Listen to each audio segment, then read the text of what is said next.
हमें बताया जाता है एटर यानी कि फर्स्ट प्रिंस, उसकी बर्थ कभी भी ब्लेसिंग नहीं थी बाकियों की तरह। तो तभी एम्पर वो चिल्ला के कहता है, तुम क्या कह रही हो? तुम्हें नहीं लगता कि क्वीन उन्होंने गलत देखा था? तो तब वो कहता है मैं खुद ही चेक कर लेता हूँ, और तब वो फर्स्ट प्रिंस के झूले की तरफ आता है। तो हमें बताया जाता है वजह ये थी कि उसकी बर्थ वो ब्लेस नहीं थी, क्योंकि असल में वो एक ड्रैगन था। तो जैसे किंग एटर की तरफ देखते ना, तो तब वो अपने ड्रैगन वाली फॉर्म में छोटू सा वहां पे लेटा हुआ था, क्योंकि असल में वो एक ड्रैगन शिफ्टर था। लेकिन ऐसा कहा जाता था कि ड्रैगन शिफ्टर्स में भी अगर दो ड्रैगन शिफ्टर है ना, तो उनमें भी ड्रैगन शिफ्टर के होने के चांसेस बहुत ज्यादा कम होते हैं। और ये प्रोबेबिलिटी तो बहुत ज्यादा थी कि एक स्नेक शिफ्टर और एक ड्रैगन शिफ्टर की अगर शादी होगी तो उनका बेटा या बेटी वो जरूर स्नेक शिफ्टर होगी। लेकिन ये अनएक्सपेक्टेड था जब तक वो बड़ा हो गया, और तब उसकी मॉम उसके ऊपर शीशा फेंकती है। वो कहती है आखिर तुम ऐसे पैदा क्यों हुए थे? तो तब हमारा फर्स्ट प्रिंस वो तो छोटू सा था, लेकिन उसकी माँ उस पर चिल्लाई जा रही थी, आखिर तुम अपने फादर की तरह स्नेक शिफ्टर क्यों नहीं हो, और तुमने तुमने ऐसे ही पैदा क्यों होना था? तो वो बेचारा, उसको तो कुछ समझ नहीं आ रही थी। वो कहता है मदर ये आपकी हेल्थ के लिए अच्छा नहीं है अगर आप गुस्सा करेंगी तो उसकी माँ वो कहती है मेरे करीब मत आना, आखिर तुम एक नॉर्मल ड्रैगन क्यों नहीं पैदा हो सकते थे, लेकिन क्यों तुम्हें ब्लैक ड्रैगन ही क्यों पैदा होना था? और तुम्हारे ये काले बाल और तुम्हारी ये गोल्डन आईज, ये तो हिज जैसे से ज्यादा गोल्डन है, और तुम्हें पता भी है कि तुम अपने फादर से ज्यादा ताकतवर बन जाओगे।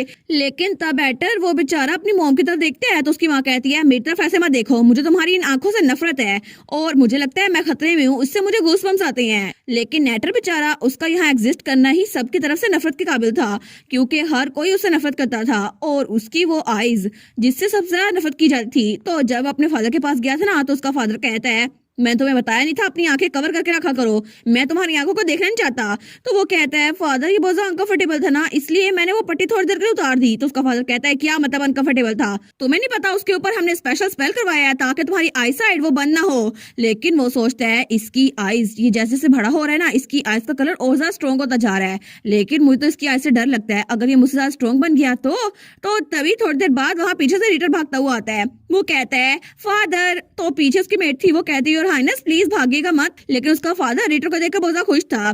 तो तब वो एडर से कहता है अपनी आंखें बंद कर लो और स्पेशली अपने भाई के सामने थोड़ा केयरफुल आ करो। तो हमारा एडर फर्स्ट प्रिंस वो कहता है जी फादर। लेकिन तब वो उस पट्टी को देखता है, वो सोचता है फादर मदर सारे के सारे सर्वेंट्स हर कोई मेरी आंखों से डरता है, लेकिन तब उसने वो पट्टी बांध ली थी। वो सोचता है मुझे अपनी आंखों को बंद करना ही होगा ताकि कोई और मुझसे न डरे, और मैं सच में किसी काबिल नहीं हूँ, कोई भी मेरी आंखों की तरफ देखना नहीं चाहता। लेकिन तब रात के वक्त वो अपने ड्रैगन वाली फॉर्म में ऊपर उड़ा था। वो सोचता है ऐसे खुली हवा में सांस लेना कितना अच्छा लग रहा है ना, और मैं तो कैसल में रह रह के बहुत ज्यादा थक गया था, कितना अनकंफर्टेबल था जहाँ मुझे कोई पसंद ही नहीं करता, लेकिन ऐसे उड़ना कितना अच्छा लग रहा है ना, एक सेकंड के लिए तो मैं सब कुछ भूल ही गया हूँ। लेकिन तब वो सोचता है सबसे बड़ी खूबी कि मैं ड्रैगन शिफ्टर हूँ वो ये है कि मैं क्लाउड्स के अंदर अपने आप को छुपा सकता हूँ और कहीं भी उड़ सकता हूँ, कोई मेरी तरफ देखेगा नहीं। लेकिन तभी उसकी नजर एक जगह पे पड़ती है। वो कहता है क्या, और वहां पे हमारी छोटू सी बैठी थी जो कि अपनी आंट के घर थी। तो वो सोचता है एक बच्ची ये आखिर रात के इस वक्त यहाँ पर क्या कर रही है, मौसम तो बहुत ज्यादा ठंडा है, मुझे लगता है इसको ठंडी लग जाएगी अगर ये यहाँ पे बाहर रही। तो तब वो हवा चलाने लगता है। वो सोचता है अगर मैं थोड़ी सी हवा चलाऊं तो शायद ये अंदर चले जाएगी खिड़की बंद करके, लेकिन हमारी बेटी तो वहीं पे खड़ी रह गई थी। तो एटर सोचता है मुझे लगता है मैं कुछ ज्यादा दखल अंदाजी कर रहा हूँ, मुझे ये नहीं करना चाहिए। लेकिन तभी बेटी कहती है ओ ये, वो सोचता है मुझे लगता है मैं इसके कुछ ज्यादा करीब आ गया, लेकिन मुझे ऊपर चले जाना चाहिए अगर ये मेरी आंखों से डर गई तो। लेकिन तभी हमारी बेटी तो बड़ी खुश थी, वो कहती है स्टार, और वो तो बड़ी खुश थी, वो कहती है क्या तुम हो स्टार? तो वो सोचता है कि यार स्टार इसने मुझे क्या कहा, मैं सच में स्टार लग रहा हूँ? तो तब वो कहती है प्लीज मेरे करीब आओ ना स्टार। वो कहता है स्टार क्या तुम मुझसे बात कर रही हो? तो बेटी कहती है हाँ हाँ बिल्कुल, और तुम तो बिल्कुल आसमान पे जो स्टार है ना उसकी तरह लग रहे हो, और तुम्हारी आंखें बिल्कुल स्टार की तरह चमक रही हैं, वो देखो ना वो वाला स्टार कितना प्यारा है ना। तो वो सोचता है अच्छा तो ये कह रही है मैं स्काई में स्टार की तरह हूँ। लेकिन तब वो सोचता है मेरी आंखें, सच में इस बच्ची को मेरी आंखें पसंद हैं, लेकिन ये पहली बार था जब किसी ने मेरी आंखों की तरफ देखकर मुझे ये कहा। तो तब वो कहता है क्या तुम्हें मेरी आंखों से डर नहीं लगता? तो बेटी कहती है नहीं नहीं बिल्कुल भी नहीं, मुझे डर नहीं लग रहा, और तुम्हारी आंखें तो कितनी स्पार्कली और प्रिटी है ना, कितनी प्यारी आंखें हैं तुम्हारी। वो सोचता है प्रिटी, मैंने कभी भी अपने लिए प्रिटी लफ्ज नहीं सुना, इसने मेरी आंखों को प्रिटी कहा। लेकिन तब एटर वो ब्लश कर रहा था। वो कहता है लेकिन तुम्हें पता है मेरे लिए तुम ज्यादा स्पार्कल कर रही हो, क्या मैं तुम्हें स्टार कह सकता हूँ? तो तब वो धुएं से उसके हाथ पकड़ने लगता है। लेकिन हमारी बेटी वो कहती है अच्छा फिर मैं तुम्हें क्या बुलाऊंगी, अगर हम दोनों का नाम ही स्टार है तो थोड़ा कंफ्यूजिंग हो जाएगा। वो कहता है तुम मुझे एटल कह सकती हो। और तब उस वक्त जब वो हमारी बेटी से मिलने के लिए नॉर्थ में आया था अपनी ड्रैगन वाली फॉर्म में, तो तब वो कहता है बहुत दिनों बाद मिले स्टार, क्या तुम्हें याद है, कहीं तो मुझे भूल तो नहीं गई। लेकिन तब बैटी वो तो बड़ी चिड़ी सी हुई थी। तो फर्स्ट प्रिंस कहता है तुम मुझे एटल कह सकती हो जैसे तुम पहले कहा करती थी। लेकिन तभी हमारी बैटी वो तो उसके रख के सर मारती है। वो कहती है तुम ट्रेटर, तुम्हारी हिम्मत कैसे हो यहाँ पे आने की, क्या तुम्हें थोड़ी सी शर्म नहीं है, तुम बदतमीज लड़के। तो वो सोचता है कि यार इसने मुझे क्या बोला। वो कहता है स्टार क्या हो गया, ये मैं हूँ एटल, तुम्हारा एटल, तुम भूल गई मुझे। वो तो बड़ा नर्वस हो गया था। तो वो कहता है क्या तुम इसलिए अपसेट हो गई हो क्योंकि मैं तुम्हें काफी अरसे बाद मिल रहा हूँ ना, मैं सॉरी हूँ। लेकिन तभी हमारी बेटी एक और मुक्का मारती है। वो कहती है इसे प्रिटेंड ना करो जैसे तुम्हें पता नहीं है, तुम्हें नहीं लगता कि मुझे पता है। तो वो सोचती है मुझे पता है कि ये मेरे साथ बहुत ज्यादा कांड रहता है, लेकिन असल में इसकी आइज का कलर भी सेम टू सेम है। और इसीलिए अपनी पुरानी लाइफ में मैंने रिटर से पूछा था, तो मैंने उसे कहा था क्या तुम रात को मुझसे मिलने के लिए आते हो क्लाउड की फॉर्म में। तो रिटर ने कहा था क्या रात के वक्त। मैंने कहा था हाँ हाँ, तुम दोनों की आइज कितनी सिमिलर है ना। तो रिटर वो कुछ सोचने लग गया था, लेकिन थोड़ी देर बाद वो स्माइल करके कहते हैं हाँ हाँ बिल्कुल वो मैं ही था, तुमने मुझे पकड़ लिया। तो वो कहता है वैसे भी वो क्लाउड्स वो मैंने मैजिक से क्रिएट किए थे, और इसके अलावा मैं स्नेक वाली फॉर्म में नहीं घूम सकता ना, लोग डर जाएंगे और लोगों को पता चल जाएगा मैं एक प्रिंस हूँ। इसीलिए वो कहती है सच्ची रिटर वो तुम थे, मुझे तो बहुत ज्यादा मजा आया। तो वो कहता है बिल्कुल, मैं ना सिर्फ तुम्हारा फियांसे हूँ बल्कि मैं तुम्हारा इकलौता दोस्त भी हूँ, तो इसलिए मैं तुमसे मिलने के लिए आया था। तो बैटी को उस वक्त बड़ा गुस्सा आ रहा था। वो सोचती है इसने खुद ही कहा था ये क्लाउड वाली फॉर्म में मुझसे मिलने के लिए आता है, लेकिन अब ये ऐसे प्रिटेंड कर रहा है जैसे इसको पता ही नहीं है। वो कहती है मैं जानती हूँ तुम रिटर हो, तो प्लीज क्लाउड्स के पीछे छुपना बंद कर दो, तुम कितने स्नीकी हो ना, तुम तो बिल्कुल एक स्नेक हो। तो वो सोचता है क्या स्नेक, इसको लगता है मैं रिटर हूँ। लेकिन तब बैटी वहां जाते हुए कहती है तुम अगर माफी मांगने के लिए आए हो तो मैं तुम्हें कभी माफ नहीं करूंगी, और निकल जाओ यहाँ से। मैं तो बस बाहर इसलिए आई थी क्योंकि मैं बहुत ज्यादा अपसेट थी, अब चले जाओ यहाँ से। लेकिन तभी वो पीछे से अपने क्लाउड हटाता है। वो कहता है एक मिनट रुको स्टार, मैं स्नेक शिफ्टर नहीं हूँ, तुम मुझे देख लो। तो वो कहती है क्या मतलब तुम नहीं हो, अगर तुम फिर से बकवास करने वाले तो चले जाओ यहाँ से। लेकिन जैसे वो उसको देखती है ना, तो तब उसने अपनी ड्रैगन वाली फॉर्म उसको शो कर दी थी। वो कहता है क्या तुम्हें अब मुझ पे यकीन आ गया स्टार, ये मैं हूँ, मैं रिटर नहीं हूँ। तो हमारी बेटी उसके ड्रैगन वाली फॉर्म की तरफ देखती है। वो कहती है सच में तुम तो रिटर नहीं हो। लेकिन वो सोचती है मैंने एक बुक में पढ़ा था कि ड्रैगन शिफ्टर मिस्टिकल क्रिएचर होते हैं जो कि इंसानों के साथ अपनी शेप शिफ्टर फॉर्म में भी बात कर सकते हैं, शायद इसलिए मुझसे बात कर पा रहा है। लेकिन मैं तो अपनी स्क्विरल वाली फॉर्म में किससे बात ही नहीं कर पाती ना, मेरे भाई को तो समझ नहीं आती, और कितना लकी है ना ये, मैं तो जेलस हो रही हूँ। लेकिन फिर रिटर ने मुझसे झूठ क्यों बोला था, और आखिर वो एक ऐसा इंसान है झूठ बोलता रहता है, लेकिन फिर भी वो सोचती है कुछ तो अजीब लग रहा है। तो तब वो एटल से कहती है ठीक है, और तब उसको बता देती है कि मेरी आंटी बहुत ज्यादा बुरी थी और मेरी एंगेजमेंट करवा रही थी, इसलिए मैं यहाँ पर आ गई नॉर्थ में। वो कहते हैं अच्छा तुमने अपने आप को एक प्रिटी नेम भी दे दिया, तुम्हारा नाम तो बहुत ज्यादा खूबसूरत है। वो कहती है हाँ हाँ मेरा नाम बहुत ज्यादा खूबसूरत है। लेकिन वो सोचती है चाहे कुछ भी हो जाए ये नाम मुझे मेरे फादर ने दिया है, वो भी इतने साथ सोचने के बाद। तो वो कहती है लेकिन तुम यहाँ पर नॉर्थ में क्या कर रहे हो एटल। वो कहता है कि मैं फर्स्ट प्रिंस के पीछे आया था यहाँ पर, मैं उसका बॉडीगार्ड हूँ। वो कहती है सच्ची, लेकिन इसका मतलब है तुम हिज हाइनेस के साथ रह रहे हो। वो कहते हैं हाँ हाँ, लेकिन दिन के वक्त मैं तुमसे मिल नहीं पाऊंगा। वो कहती है ठीक है मैं समझ रही हूँ। लेकिन वो कहती है तुम यहाँ पर काम के लिए आए हो ना शायद इसीलिए। तो तब एटल वो कहता है तुम सैड बिल्कुल ना हो, जब भी मेरे पास टाइम होगा ना तो मुझे बुलाओगी, मैं आ जाऊंगा। और वैसे भी तुमने कहा कि तुम हिज हाइनेस से मिली थी, तो वो कैसा था, फॉर एग्जाम्पल तुम्हारा फर्स्ट एक्सप्रेशन। वो कहती है अच्छा फर्स्ट प्रिंस के बारे में। वो सोचती है ये प्रिंस का अटेंडेंट है तो ये जरूर प्रिंस की रेपुटेशन के बारे में फिक्रमंद हो रहा होगा, लेकिन मुझे लगता है कि मुझे इसे सच बता देना चाहिए। वो कहती है फर्स्ट प्रिंस। तो तब हमारा ड्रैगन वो तो ब्लश करा था, वो सोचता है पता नहीं इसको मेरे बारे में क्या लगा होगा। लेकिन हमारी बेटी वो कहती है वो तो बिल्कुल एक कैसानोवा लगता था। वो कहता है क्या लगता था। वो सोचता है कैसानोवा तो वो लोग होते हैं ना जो लड़कियों को अपनी जाल में फंसाते हैं, बिल्कुल एक प्ले बॉय की तरह। लेकिन वो कहता है सच में क्या फर्स्ट प्रिंस ने तुम्हारे साथ कोई गलती की है। वो कहती है नहीं ऐसी बात नहीं है, असल में वो बहुत ज्यादा गुड लुकिंग है ना इसीलिए। तो तब एटल सोचता है अच्छा गुड लुकिंग, ये मुझे गुड लुकिंग कह रही है। तो तब वो कहती है और एक और चीज, जब हम पहली बार मिले थे ना तो उसने मुझे लवली लेडी कहा था, मुझे लगता है कि वो प्ले बॉय है। वो कहता है क्या पता वो नाइस होने की कोशिश कर रहा हो। तो बेटी कहती है अच्छा ये बात है, लेकिन तब उसको नींद आ रही थी। तो एटल कहता है मुझे लगता है रात बहुत ज्यादा लंबी हो रही है, तो अभी तुम्हें जाके सो जाना चाहिए। तो तब अपनी बादल वाली फॉर्म में उसको उठाता है। तो बेटी कहती है मैं खुद चली जाऊंगी। वो कहता है नहीं मैं बस तुम्हें स्कॉट करना चाहता हूँ, और उसको उसके बेड पे लेटा देता है। तो वो सोचती है एटल भी बिल्कुल प्ले बॉय लग रहा है, लगता है कि फर्स्ट प्रिंस को सर्व करता है ना इसीलिए। लेकिन तब वो कहता है वेल स्वीट ड्रीम बेटी, तो बेटी कहती है हाँ हाँ तुम भी आराम से सोना, और उसके बाद वहां से निकल गया था। लेकिन तभी बेटी को बाहर से किसी के आने की आवाज आती है। तो जैसे वहां पर देखती है ना, तो वहां पे उसका भाई था कालीतूस। वो कहता है बुशी टेल। तो हमारी हीरोइन कहती है कालीतूस क्या हुआ? तो वो इधर उधर देखते हैं। वो कहता है क्या कोई अजीब सा आदमी यहाँ पर आया था, मुझे कुछ अनप्लेजेंट सा फील हो रहा है। तो बेटी कहती है नहीं नहीं कोई भी नहीं थी यहाँ पर। वो सोचती है लगता है इसको पता चल गया एयरटेल यहाँ पर था। लेकिन वो कहता है अच्छा ये बात है, लेकिन तुम अभी तक सोई क्यों नहीं हो? तुम्हें तो सो जाना चाहिए ना, और अगर तुम सोई नहीं ना तो लंबी नहीं होगी। वो कहती है ठीक है तुम भी आराम से सोना कालीतूस। तो अभी सवाल करता है। वो कहता है ठीक है, और तब वो उसको लटाते हुए कहता है अगर कोई काले बाल वाला तुम्हारे इर्द गिर्द आए ना तो उसको इग्नोर करना, ठीक है? वो सोचती है क्या ये फर्स्ट प्रिंस की बात कर रहा है, लेकिन तब उसका भाई कहता है एक्चुअली मेरे अलावा कोई भी तुम्हारे पास आए ना तो उसको इग्नोर कर देना, ठीक है? और तुम हर किसी को इग्नोर कर सकती हो जो तुम्हारे पास आए, जो तुम्हें डेट करना चाहे, तुमसे मैरिज के लिए पूछे, ठीक है? वो कहती है ओके। तो बेटी सोचती है लगता है ये फिक्रमंद हो रहा है क्योंकि रॉयल फैमिली ने मेरी एंगेजमेंट करवाने की कोशिश की थी ना, इसीलिए। लेकिन तब हमें अगले दिन का सीन दिखा रहता है जब हमारी बेटी वो तैयार थी, लेकिन जैसे वो बाहर निकलती है ना तो सारी मेट्स काम कर रही थी। दूसरी कहती है मुझे लगता है इस बार हम इसको यूज कर सकते हैं। तो पहली कहती है हाँ हम दूसरे को यूज करते हैं। तो बेटी कहती है आज तो बहुत ज्यादा जल्दी हो गई है, लेकिन सब लोग बहुत ज्यादा बिजी है, क्या कोई और मेहमान आ रहा है? तो वो मेट कहती है नहीं माय लेडी, यहाँ पर सब लोग बहुत ज्यादा काम कर रहे हैं ना, क्योंकि विक्ट्री बैंक्वेट वो होने वाली है इसलिए। तो बेटी कहती है अच्छा एक बैंक्वेट, तो मुझे लगता है कि शायद मैं भी अटेंड कर सकती हूँ। तो तब एक मेड आती है। वो कहती है आपकी फर्स्ट बैंक्वेट है ना, तो आप बहुत एक्साइटेड होंगे। तो दूसरी कहती है हाँ बिल्कुल, और कैपिटल से जो लोग आएंगे ना हम उनको दिखा देंगे हम क्या कर सकते हैं। लेकिन तब वो तो बड़ी फायर अप थी। तो दूसरी मेड कहती है लगता है ये बहुत ज्यादा इंटेंस है ना? वो कहती है हाँ मैं देख सकती हूँ। लेकिन तब उसकी मेड कहती है बाय द वे आपके लिए एक इन्विटेशन आया टी पार्टी के लिए। तो बेटी कहती है एक इन्विटेशन मेरे लिए? वो कहती है जी बिल्कुल। तो हमारी बेटी वो सोचती है मुझे पहले कभी भी कोई इन्विटेशन नहीं मिला, पता नहीं किसने सेंड किया है। लेकिन जैसे वो उसको देखती है ना तो अगले ही पल वो फर्स्ट प्रिंस के सामने थी। तो फर्स्ट प्रिंस कहता है मुझे याद है कि मैंने सिर्फ लेडी बेटी को इनवाइट किया था, लेकिन मुझे नहीं याद कि मैंने आपको भी साथ में इनवाइट किया था। तो वहाँ पे कालीतूस भी साथ था। वो कहता है फिर तुम इस बारे में क्या करने वाले हो? तो फर्स्ट प्रिंस कहता है मुझे माफ कीजिएगा माय लेडी, लेकिन आपके भाई की वजह से हमारा टी टाइम खराब हो रहा है।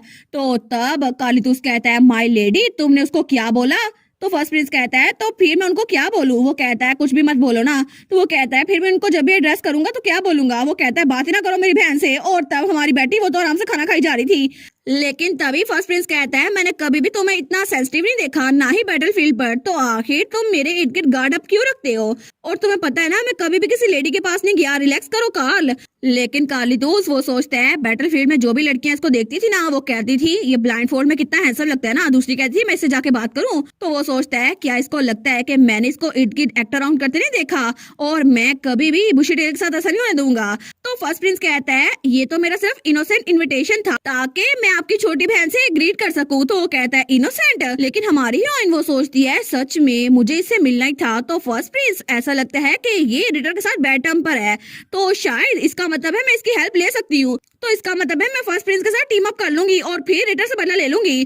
तो तब उसका भाई कहता है बुशी टेल मैंने तुम्हें कल रात बताया था ना कि ऐसे लोगों को इग्नोर कर दिया करो। वो कहती है लेकिन भाई मैं ऐसा नहीं कर सकती ना। तो उसका भाई कहता है क्या?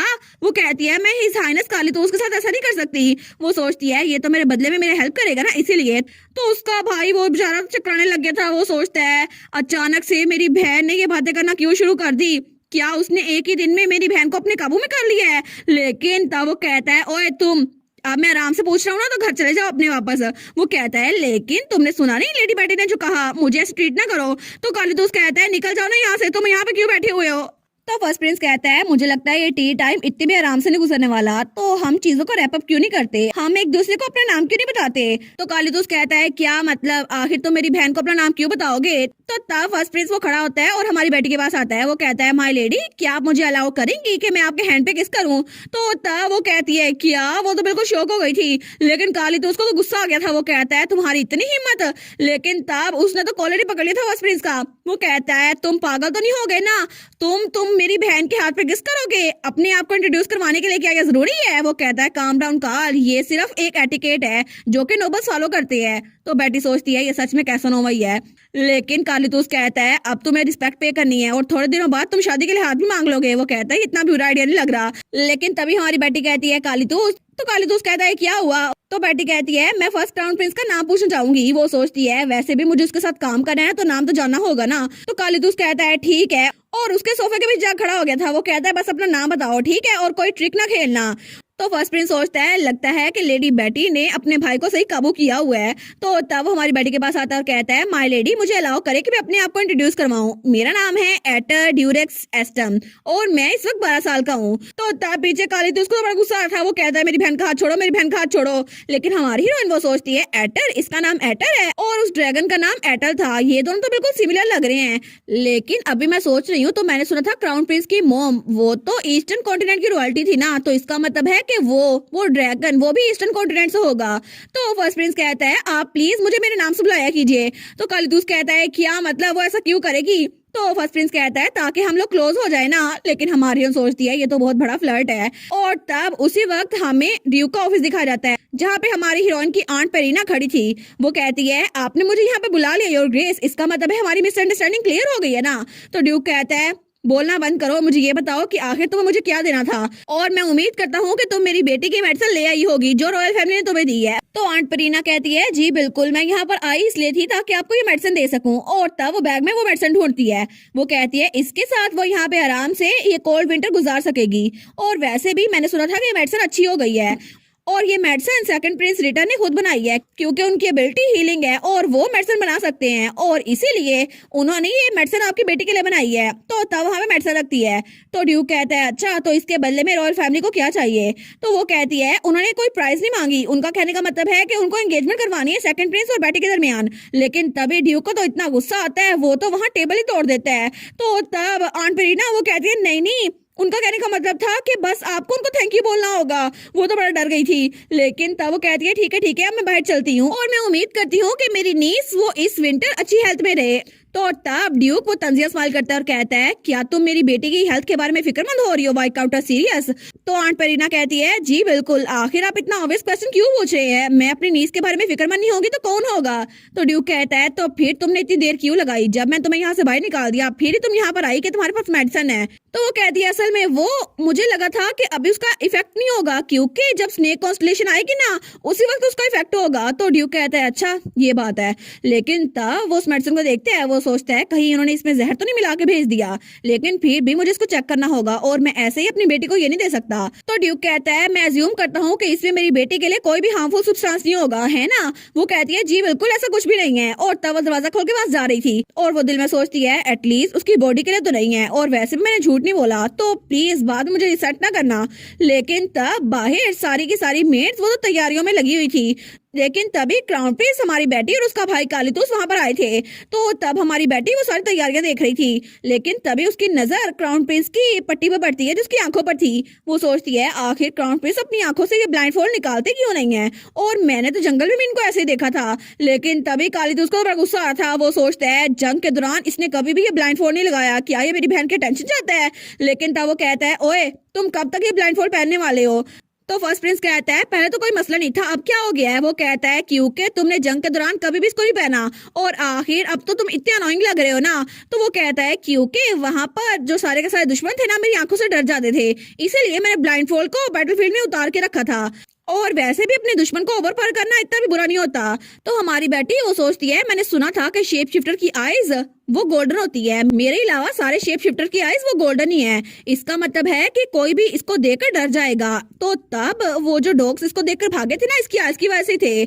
लेकिन तब फर्स्ट प्रिंस कहता है ऐसा लगता है कैसल में सब लोग बहुत ज्यादा बिजी हैं, हो क्या रहा है? तो बेटी कहती है विक्ट्री बैंक्वेट आ रही है ना, इसी वजह से सब लोग इतना मेहनत कर रहे हैं। लेकिन तभी नीचे से कुछ आवाजें आती हैं क्या इसकी जरूरत है या नहीं? तो बेटी कहती है ये हो क्या रहा है? लेकिन तभी वहां पर किसी की चिल्लाने की आवाज आ रही थी, तुम्हें समझ नहीं आ रहा? तो हमारी बेटी सोचती है ये आवाज ये तो आंट की है ना, तो वो जल्दी से भाग के वहां जाती है। तो तब फर्स्ट प्रिंस कहता है माय लेडी और उसका भाई कहता है बुशी टेल। लेकिन तब वो बालकनी में खड़ी उनको देख रही थी। तो तब उसकी आंट पेरीना वो तो बटलर जोआना पे चिल्ला रही थी और हमारी हीरोइन वो सोचती है मुझे लगा ही था ये आंट की आवाज है, लेकिन आखिर ये चिल्ला क्यों रही है? तो उसकी आंट कहती है मैं तुम्हें बता रही हूँ ना कि ये स्टाइल कैपिटल में नहीं चलता, आखिर तुम लोग ये सब कुछ मुझसे पूछ के क्यों नहीं करते, और वैसे भी तुम लोग के पास कोई चॉइस नहीं है, मैं अपनी बहन के लिए सब कुछ करूंगी। तो तब बटलर वो कहती है मुझे माफ कीजिएगा लेकिन ये सारी जिम्मेदारी मेरे अंडर आती है और मैं हाउस इस्लाम का काम आपको नहीं दे सकती। वो कहती है क्या मतलब? मैं यहाँ पर उन दोनों बच्चों की आंटी हूँ और तुम लोग मेरी बात नहीं मानोगे? आखिर तुम लोग होते कौन हो मुझे रोकने वाले? और तुम लोग को क्या लगा था कि मैं पीछे बैठ के देखती रहूंगी? और तभी अपने हाथ उठाने लगती है। वो कहती है तुम्हें तो सबक सिखाना पड़ेगा। लेकिन तभी बटलर जोआना अपनी आंखें बंद कर लेती है। तो तब हमारी बेटी वहां आती है और तब जोआना क्या खड़ी रहती है, वो कहती है बिल्कुल नहीं, आप ऐसा नहीं कर सकती।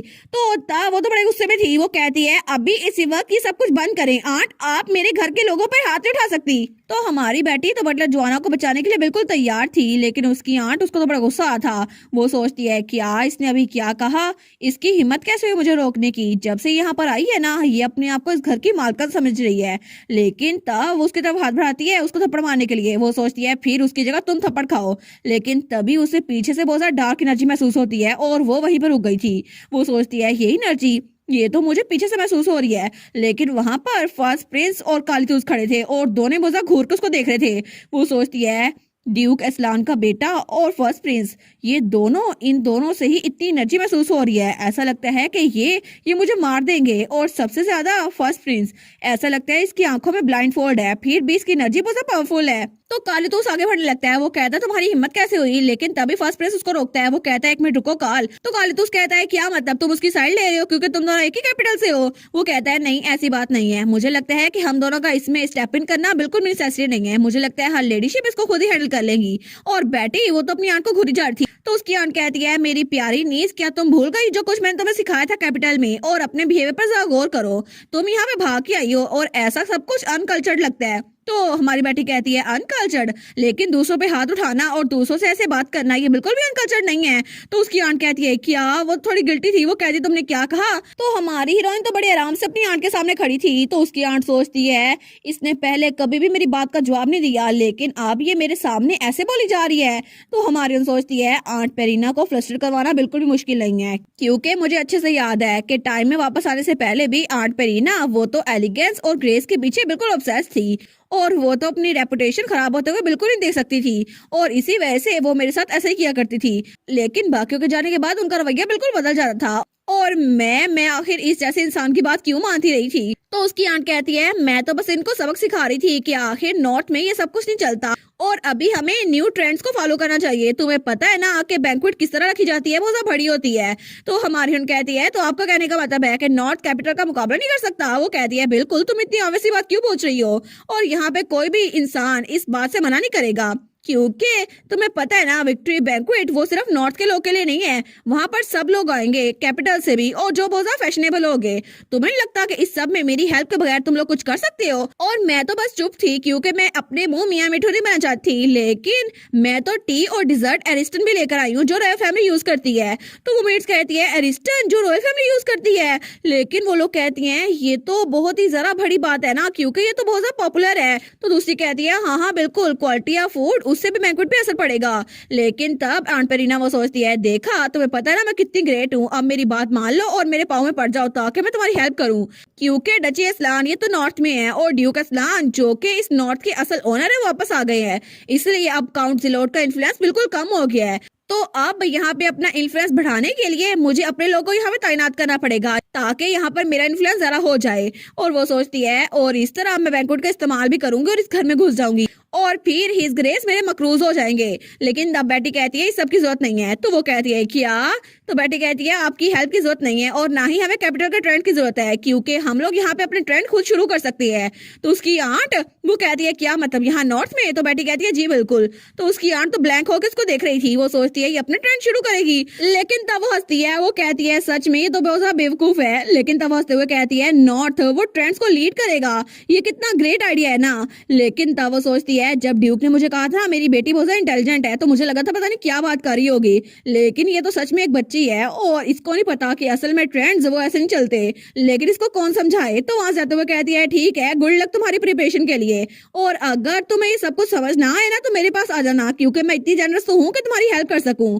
और तब वो जाते हुए भी उसका मजाक उड़ा के जाती है। आई होप कि ये ड्यूक की रेपुटेशन को खराब ना कर दे। तो हमारी बेटी अपनी आंट को जाते हुए देख रही थी, वो सोचती है ये आखिरी बार ये हंस रही है, इसके बाद ये हंस नहीं सकेंगी। लेकिन तब कालीतूस कहता है क्या मैं इसको जान से मार डालूं। तो वो कहती है क्या क्या मतलब है, वो कहता है क्या मतलब ये जो सामने से गई है इसको मार ना डालूं, हमारी आंट लगती है लेकिन किसी काम के नहीं है और इसने तो मेरे सबर का इम्तिहान ले लिया है। तो हमारी बेटी कहती है नहीं नहीं तुम एक रिलेटिव को नहीं मार सकते। तो तभी बटलर कहती है माय लेडी, वो कहती है लेडी जोआना आप ठीक तो है ना। तो बटलर कहती है जी जी बिल्कुल, आपकी वजह से thank you so much my lady, और आप मेरे लिए खड़ी हुई और इसी वजह से आप बहुत क्यूट और प्रिटी भी थी। तो हमारी कहती है क्या? तो तब वो कहती है क्या मैं आपके स्टैचूज में एक और लिस्ट ऐड कर दूं क्योंकि आप बहुत ब्रेव थी। वो कहती है स्टैचू, लेकिन तब फर्स्ट प्रिंस को देखी जा रहा था। तो हमारी बेटी कहती है नहीं ये बहुत एम्बैरेसिंग होगा, लेकिन फर्स्ट प्रिंस वो सोचता है इसकी आंट और इसके दरमियान रिलेशनशिप बिल्कुल भी अच्छा नहीं लग रहा, पता नहीं कुछ तो अजीब लग रहा है, मुझे लगता है कि बहुत ज्यादा वियर्ड एस्पेक्ट्स है और ये चीज मुझे बहुत ज्यादा तंग कर रही है। लेकिन तभी उसका भाई कालीतूस वो भी यही सोच रहा था। तो तब फर्स्ट प्रिंस कालीतूस की तरफ देखते हैं तो कालीतूस कहता है मैं पता करा के रहूंगा आखिर है क्या। लेकिन तब फर्स्ट प्रिंस सोचता है लगता है ये भी इस बारे में कुछ सोच रहा है, इसको भी कुछ महसूस हो गया है, लेकिन हम दोनों इस मामले में छानबीन करेंगे। और तब हमारी बेटी अपने कमरे में आई थी। वो कहती है मैंने यहीं पर तो रखा था, पता नहीं कहाँ गया, और तब उसको वो चीज मिल भी गई थी। वो कहती है देखा मुझे मिल गया, और मैंने तो इसको लास्ट मीटिंग के लिए बचा के रखा था, लेकिन तब काम नहीं आया और अब काम आ जाएगा। मुझे लगता है कि हमें इस टाइम इसको यूज करना चाहिए। तो तभी दरवाजे पे दस्तक होती है। उसकी मेड कहती है माय लेडी आपने जो चीजें मंगवाई थी ना हम वो ले आए हैं। वो कहती है थैंक यू मैं अभी आ जाती हूँ। तो तब वो मेड जो बाहर थी ना वो कहती है आखिर ये क्या, इतनी रस्सियां, आखिर इस सबका हम क्या करेंगे। तो पहली मेड कहती है अगर ऐसे चलता रहा तो हम कभी भी कैपिटल के लोग का मुकाबला नहीं कर सकते। दूसरी कहती है हाँ मुझे भी लगता है कि काउंटेस बहुत ज्यादा रूड थी, लेकिन फिर भी हमें उनकी हेल्प लेनी चाहिए थी। तो तब वहाँ पे बटलर जोआना आती है। वो कहती है मैं हर लेडी बेटी पे यकीन करूंगी और मुझे लगता है कि वो हमारी हेल्प कर सकती हैं, क्योंकि मेरा बेटा जो के जंग में गया था ना वो मरने वाला था भूख की वजह से, लेकिन अगर लेडीशिप ना आती ना तो वो मर चुका होता। लेकिन अब मुझे लेडी बेटी पे यकीन है, वो हमारी हेल्प कर सकती हैं और मैं उन पे पूरा यकीन रखूंगी। तो पहली मेड कहती है जी जी बिल्कुल, मुझे लगता है उनके पास जरूर कोई प्लान होगा, मुझे उन पे यकीन है। तो दूसरी कहती है बिल्कुल हमें कैपिटल के लोग की बिल्कुल भी हेल्प नहीं चाहिए। तो तब हमारी बेटी वहाँ भागती हुई आती है। वो कहती है थैंक यू सो मच सब लोग यहाँ पर आने के लिए, मेरी हेल्प के लिए। तो वहाँ पे जो सारी मेड्स थी ना वो कहती है प्लीज भागिए मत माय लेडी, आप गिर जाएंगी, और आप तो बहुत अच्छी हैं। लेकिन हमारी बेटी वो सोचती है आखिर सारे लोग मेरी तरफ ऐसे क्यों देख रहे हैं। तो तब वो कुछ चीजें निकाल रही थी। वो कहती है हमारे पास ज्यादा टाइम नहीं बचा बैंक्वेट तक के लिए, तो मैं सीधा पॉइंट पे आती हूँ, मुझे आप सबको कुछ इंट्रोड्यूस करवाना है। और तब वो रस्सियां निकाल रही थी, लेकिन तब वो एक रस्सी निकालती है। वो कहती है उससे पहले मुझे आपसे पूछना था क्या आप सब लोग रस्सियों के साथ अच्छे हैं। तो सारी मेट्स कहती हैं क्या। तो हमारी बेटी कहती है बिल्कुल ये सारा काम हमें रस्सियों की मदद से करना होगा, क्योंकि ये सारी डेकोरेशन ये सिर्फ रस्सियों की मदद से की जा सकती है। और तब हमारी बेटी उनको करके दिखाती है। वो कहती है सबसे पहले आपको यहाँ पे गिरा बांधनी होगी और उसके बाद ये वाली नोट, और देखें ये ले बन गया, और वो तो सच में बहुत ब्यूटीफुल डिजाइन था। तो तब वो कहती है आप लोगों ने बेसिक्स तो देख लिए ना, तो आपको बस ऐसे ही पीसेस बनाने हैं और इससे हम डेकोरेशन का सामान बना लेंगे। तो वो मेड कहती है ये देखने में तो बहुत आसान लग रहा है, मुझे लगता है कि बहुत इजी होगा। तो वो पहली वाली मेड कहती है लेकिन आपको पता है ना कि मैं मास्टर ऑफ रोप्स हूँ। दूसरी कहती है हाँ देखो फिर से तुम करने लग गई। तो पहली कहती है अगर रस्सियों का काम है ना तो पिछले 20 सालों से मैं इसको हैंडल कर रही हूँ। तो हमारी हम सोचती है बिल्कुल, क्योंकि रस्सियां हैंडल करना इनके लिए बिल्कुल भी मुश्किल नहीं होगा, क्योंकि नॉर्थ में रहने के लिए ये सब कुछ बहुत जरूरी है। और जो चीज मैंने इसको दिखाई है ना वो है मैक्रामे, क्योंकि ये एक नोटिंग टेक्निक है जो कि नॉर्थ में बहुत जरूरी है और ये ज्यादातर दरख्तों को बांधने में काम आती थी। लेकिन असलान तो एक नॉर्दर्न डची है और इसीलिए ये हिस्ट्री ऑफ असलान के काम आएगी। और वैसे भी मेरा टाइम में वापस आने से पहले ना जब मैं अपने कमरे में बंद थी तो मैंने बहुत बार मैक्रामे आइटम्स देखे थे, और ये डेकोरेशंस ये तो बहुत अच्छी है जो कि पूरे एम्पायर में छा चुकी थी। तो इसीलिए इस बार मैं इसको यूज करूंगी। और आंट पेरीना आप मुझसे बच के दिखाएं, क्योंकि आपने कहा था ना मैं कुछ नहीं कर सकती। तो अब मैं आपको बताऊंगी कि ट्रेंड कैसे सेट किए जाते हैं, क्योंकि इस बार मैं सब लोग की हेल्प लूंगी और नॉर्थ के बारे में जो सारे रूमर्स फैले हुए हैं ना उन सबको खत्म करूंगी। और हमारे नॉर्दर्न्स की रेपुटेशन भी बहुत ज्यादा जल्द बदलने वाली है। तो बस आप इंतजार करें, क्योंकि हम लोग तो पूरी मेहनत कर रहे हैं। और इसी के साथ ये वाला पार्ट यहीं पर ख़त्म। तो आप लोग बताइएगा आप लोग को ये पार्ट कैसा लगा, और वीडियो को लाइक और चैनल को सब्सक्राइब लाजमी कीजिएगा। बाकी वीडियोस का लिंक भी स्क्रीन पर नज़र आ रहा होगा, तो काइंडली उनको भी चेकआउट कर ले। और thank you so much for watching my videos. Stay safe, bye bye.